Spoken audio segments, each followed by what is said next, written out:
terus dia bekap mulut gua, dia langsung buka semua pakaian yang ada di badan gua.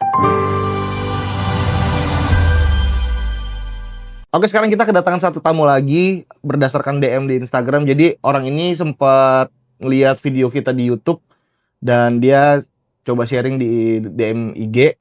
Akhirnya kita undang dia. Halo Amel, Halo Kak, gimana kabarnya? kalau sekarang sih alhamdulillah baik, Baik. semua udah Nah, baik. gue pengen tahu dong, lu memberanikan diri DM kita dan memberanikan diri untuk datang juga ke sini untuk kita interview itu bermodalkan apa maksud gua? Apakah itu lu udah berdamai sama masa lalu lu atau Yang pertama sih gue mau ngasih tahu ke orang-orang di luar sana kayak kalau lo tuh harus berani ngadepin sesuatu masalah ke depannya. buat edukasi? Iya, biar mereka semua tahu kisah gue juga lah. Tapi kalau dari lu yang sendiri lu udah move on? Kalau dibilang move on sih yang pasti udah, tapi masih kadang suka keingat. Oke. Boleh nggak sih diceritain dari bener-bener awal banget, awal terjadinya tuh kenapa, di umur berapa, dan apa distraksinya kayak gitu? Oke, gue itu anak satu-satunya di keluarga gue, terus gue tinggal bareng nyokap sama bokap gue. Jadi gue tuh punya nyokap yang cantik, terus gue punya bokap yang dingin sifatnya ke keluarga gue. Terus kalau lagi di rumah tuh kadang gue ngerasa disayang, kadang juga ngerasa nggak disayang. Cuma apa yang gue mau tuh pasti gue dikasih. Tuh. Terus dari awal lu pernah ngerasa aneh nggak nih sih punya sifat bokap yang ke lu tuh berbeda gitu apa? Bokap gue tuh waktu gue belum masuk SMP ya, bokap gue tuh bener-bener kayak cuek ke gue. Jadi tuh gue lebih deket ke nyokap gue kan. Tapi kalau misalkan gue mau sesuatu, bokap gue pasti kasih ke gue. Tapi ada nggak yang lu sadarin perilaku bokap lu nih yang sebelum kejadian ya udah ngerasa ini kayak bukan bokap biasa nih kayak gitu? Bokap gue tuh bisa dibilang dia tuh kalau ngelihat perempuan itu tuh kayak ada rasa nafsuan gitu loh. Dari mana lu bisa ngelihat itu? Dari matanya, dari gestur tubuhnya dia ngelihat seseorang. Berarti lu juga menilai bokap lu melihat itu ke lu juga? Iya, karena gue kan kalau di rumah itu kan kadang cuma pakai celana pendek atau baju tank top doang kayak gitu. Itu lu pakai celana pendek sampai tank top doang itu dari umur berapa sampai umur berapa? Dari gue masih kecil, karena Udah kan masih gue kecil? anak satu-satunya. Oh, maksud gua kayak apakah ketika lu udah puber, lu udah mulai jaga pakaian di rumah pun walaupun itu di rumah gitu? Enggak sih, karena nyokap gue kan juga pakaiannya kalau di rumah sama kayak gue. Jadi gue nggak ada aturan-aturan buat pakai baju tertutup kayak gitu. Oke. Gua udah lumayan paham lah background keluarga lu. Sekarang gua mau tahu awal dari kejadian itu, step-step itu kayak gimana? Oke. Jadi kan waktu gue kecil itu kan emang gue nggak deket sama bokap gue. Terus waktu gue masuk ke SMP, ya masa puber gue lah gitu. Gue lagi ngerjain PR gitu di kamar, gue lagi belajar lah intinya. Kebetulan kamar gue tuh nggak pernah dikunci. Dari gue masih kecil kamar gue tuh jarang banget dikunci. Tiba-tiba bokap gue tuh masuk. Dan gue nggak tahu apa yang ada di pikirannya dia. Dia tuh ngelakuin hal yang nggak wajar ke gue gitu. Yang nggak wajar tuh maksudnya kayak dia datang langsung meluk gitu apa gimana? Gue buat perkosa gue. Oke. Tiba-tiba dia kaki gue, mulut gue, dia langsung buka semua pakaian yang ada di badan gue. Ya udah kejadian aja kayak gitu. Dan gue nggak bisa teriak karena mulut gue sama dia. Sorry itu kelas berapa tadi? Itu gue waktu SMP. Waktu baru banget masuk SMP. Kelas 1 berarti? Iya. Nyokap lu tahu? Nyokap gue nggak tahu. Karena dari gue kejadian itu, kan kamar nyokap gue sama bokap gue itu kan di lantai 2. Sedangkan kamar gue itu di lantai 1. Jadi bokap gue waktu ke bawah tuh nyokap gue nggak lihat. Karena dia di kamar terus. Oke. Tapi sebelumnya lu sadar nggak kalau misalkan ini bokap lu ada yang aneh nih gitu? Enggak, karena gue ngelihat bokap gue pun kayak ya udah gitu. Dan gue nggak pernah nyangka kalau dia tuh bakal ngelakuin hal yang kayak gitu ke gue gitu kan. Sampai itu tuh dari gue sampai ke SMA itu tuh kejadian itu tuh terus-terus berulang. Gue Sampai SMA lu? gue setiap hari nangis, gue depresi, gue nggak tahu harus ngapain. Terus gue nggak tahu harus cerita ke siapa juga waktu kejadian itu. Sampai gue masuk ke SMA, karena gue udah saking depresinya, gue baru berani cerita ke nyokap gue. Itu lu cerita ke nyokap lu pas momen apa? Dan lu kelas berapa? Pas gue kelas 3. 3 SMA? Iya, pas gue mau lulus. Iya, maksud gua momen apa yang ngebuat lu memberanikan diri untuk lu cerita ke nyokap? Karena gue udah gak kuat, dan gue udah gak bisa nahan itu semua gitu kan. Karena menurut gue ini tuh udah kelewatan batas seorang ayah dan anak gitu loh menurut gue. Oke. Sebelum kita jangan lewat dari lu lulus dulu ya. Kita coba ngobrol di lu dari kelas 1 sampai lu kelas 3 SMA itu. Seberapa bokap lu tuh Biasanya bokap gue tuh sering banget mabukan. mabukan? Iya, jadi setiap bokap gue pulang, dia pasti masuk ke kamar gue dan dia kayak gitu ke gue. Di saat gue lagi tidur, di saat gue lagi Tapi nyokap lu belajar. sama sekali nggak tahu? Gak tahu nyokap gue. Gue nggak tahu nyokap gue tahu atau enggak. Yang penting intinya gue taunya nyokap gue tuh nggak tahu. Oke. Sampai bokap lu ngelakuin hal itu ke lu punya rencana sesuatu nggak? Yang mungkin lu udah rencanain tapi lu nggak berani ambil tindakan gitu. Gue sih sempet kayak pengen kabur dari rumah itu. Cuma kan gue mikir juga gue masih sekolah. Siapa yang bakal ngebiayain gue gitu kan. Sedangkan gue anak satu-satunya. Dari kelas 1 situ sampai SMA, lu pernah punya pacar gak? Enggak. Enggak. Lu punya bestie? Punya. Ada nggak bestie lu yang tahu soal kasus itu? Gue nggak pernah berani buat cerita. Jadi sama sekali nggak ada yang tahu? Nggak ada. Lu Karena cuma pendam itu sendirian? iya. Okay. Karena sahabat gue pun suka main ke rumah, jadi gue takut buat ngomong itu ke sahabat gue. Oh. Nah, pas lu cerita ke nyokap, itu reaksi nyokap tuh gimana? Reaksi nyokap gue, ini benar-benar reaksi yang paling bikin gue ngerasa ketampar banget sih. Di rumah itu kayak gue cerita semuanya apa yang terjadi di hidup gue ke nyokap gue. Respon nyokap gue cuma ya udah.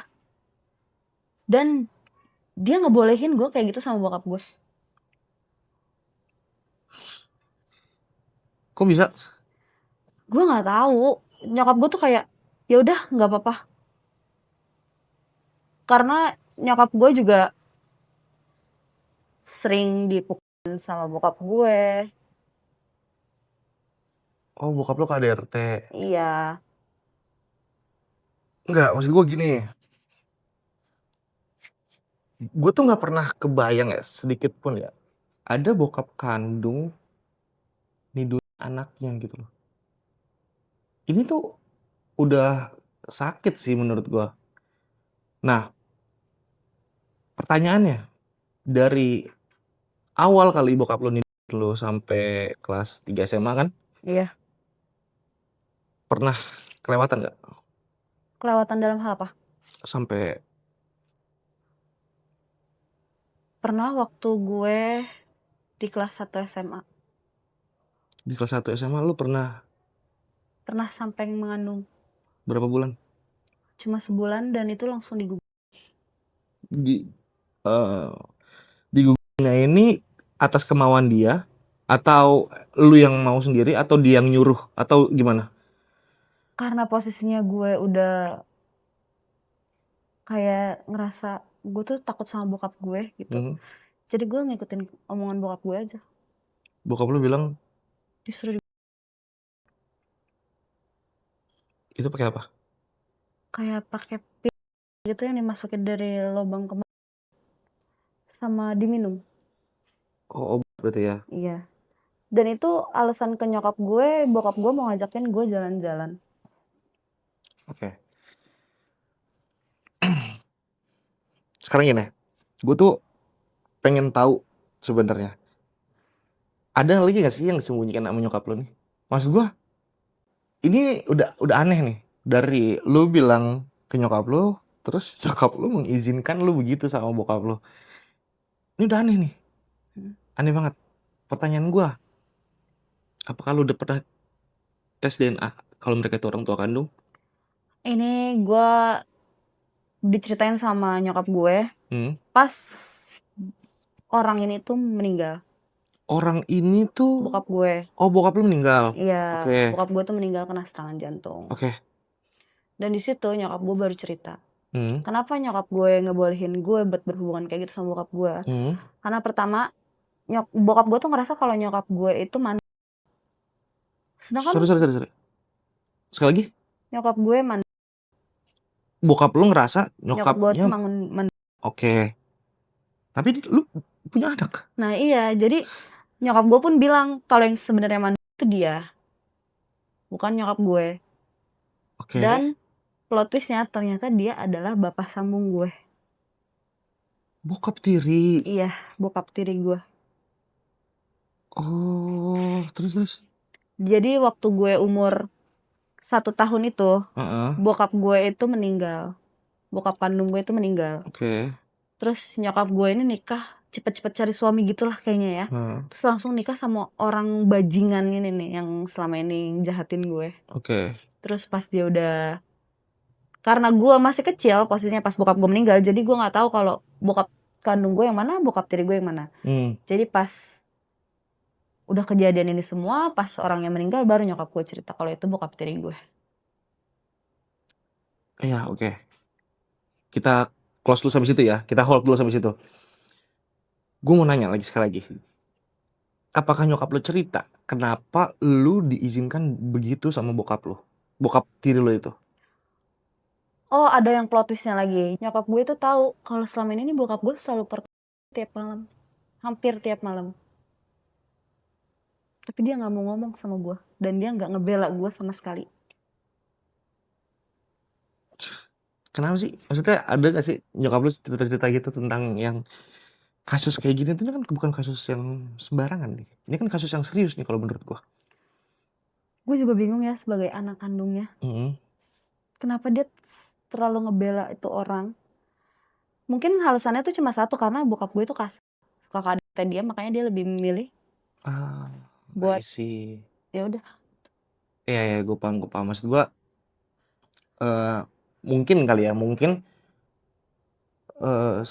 ini kalau yang gue tangkap dari cerita lu, bokap tiri lu ini ngejudge nyokap lu nggak bisa membuahi keturunan, padahal dia yang nggak bisa. Dia yang mandul. Iya, sedangkan nyokap lu udah terbukti ada lu gitu ya kan. Nyokap nah bokap tiri lu ini emosi dengan keadaan. Jadi sering main kasar, ditambah lagi ada lu sebagai pelampiasannya dia. Oke. Nah, bokap tiri lu itu di umur lu berapa? Lu pas umur berapa maksud gua? Pas gue lulus SMA deh kalau nggak salah. Pas lu udah lulus SMA? Iya. Dia meninggal karena penyakit jantung. Oke. Bersyukurlah gue dia meninggal. Nah, dari situ ketika dia udah nggak ada nih, kan berarti udah nggak ada yang nyakitin lu secara batin ya, biologi dan segala macamnya.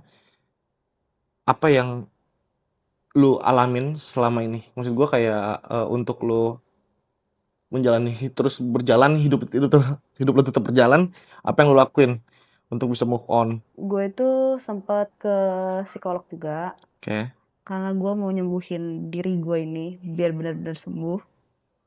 Setiap harinya itu gue menyibukkan diri juga. Gue pindah dari rumah gue yang lama karena gue nggak mau kenangan-kenangan yang buruk gue itu keinget terus kalau gue masih tinggal di situ. Gue memilih untuk pindah dari rumah situ. Berarti lo sekarang ngekos nih? Gue masih sama nyokap gue, cuma gue pindah rumah. Oh, nah, nyokap lo ada ngasih masukan-masukan nggak ke lo soal kejadian itu? Maksudnya, atau nggak ada say sorry kah atau apa? Gue lebih memilih untuk gak pernah mau dengerin dia lagi. Nggak pernah mau dengerin nyokap lo lagi? Iya. Kenapa emang? Gue hidup sama dia tapi gue ngerasa gue kayak nggak ada dia karena kejahatan dia yang sebelumnya itu. Lu yakin itu kejahatan dia? Tanpa dia sadarin kan dia juga ngejahatin gue dengan dia nggak ngebela gue sedikit pun. Iya. Sudut pandang sih ya. Tapi kalau lu ada di posisi nyokap lu misalkan, terus dengan kondisi lu dapet suami yang kasar juga, akhirnya anak lu di juga sama suami lu, apa yang lu lakuin? Gue lebih milih buat ninggalin laki itu sih. Karena gimana pun kan itu anak gue. Oke. Sekarang gue mau dong lu kasih pesan-pesan buat teman-teman yang mungkin lagi ngalamin sekarang kejadian-kejadian yang nggak bisa dia lawan dan dia nggak bisa ungkapin, dia cuma bisa mendam sendiri kayak lu sekarang, sampai waktunya tiba dia baru bisa Meledak gitu ya. meledak gitu. Kalau gue sih pesan aja buat kalian di luar sana yang ngalamin permasalahan sama kayak gue. Semoga itu cepat selesai dan gue harap kalian jangan mendem itu sendiri. Kalian harus cerita ke orang-orang terdekat kalian. Kalau kalian gak punya kakak kayak gue, kalian bisa cerita ke saudara kalian yang benar-benar emang dekat sama kalian. Atau kalau kalian punya sahabat, kalian bisa cerita sama dia. Pokoknya jangan sampai kalian pendam sendiri.